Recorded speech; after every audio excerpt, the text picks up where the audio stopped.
नाजरीन, सिंध के जिला टंडवाला यार्ड से एक चौंका देने वाली खबर सामने आ रही है, जहां मुबैना मंशियात बरामदगी के बाद पुलिस ने शफाफियत के बजाय खामोशी और दरवाजे बंद करने का रास्ता इख्तियार कर लिया। ब्यूरो चीफ खुदाबख्श खास खेली की रिपोर्ट के मुताबिक उस्मान शाह होड़ी के इलाके में मुबैना तौर पर मंशियात से भरी एक गाड़ी तहवीर में ली गई, लेकिन जैसे ही मीडिया सरकारी मौकफ लेने के लिए उमर शाम थाने पहुंची, SHO अली बख्श शाह और बड़े मुंशी मोहसन अली मेमन की हिदायत पर थाने का दरवाजा अंदर से बंद कर दिया और सहाफियों को अंदर जाने से रोक दिया गया। नाजरीन, सवाल यह है, अगर सब कुछ कानून के मुताबिक था तो दरवाजे क्यों बंद किए गए? आखिर ऐसी क्या बात थी जिसे कैमरों की आंख से छुपाना जरूरी समझा गया? सहाफी बरादरी का कहना था कि वो सिर्फ तस्दीक और आवाम तक दुरुस्त मालूमात पहुंचाने के लिए वहां मौजूद थे, लेकिन मुकम्मल पाबंदी के मामले को मशकूक बना दिया है। आपको बताते चले कि उस्मान शाह होड़ी प्रेस क्लब के अहदेदारान ने वाज़ेह मुतालबा किया है कि फौरी और शफाफ इंक्वायरी की जाए, जिम्मेदारान का तयन किया जाए और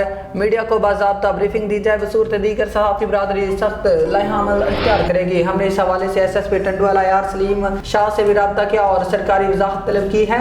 नाजरीन, सवालात अपनी जगह मौजूद हैं, जवाब आना अभी बाकी है। मजीद पेशरफ्त से आपको आगाह किया जाएगा।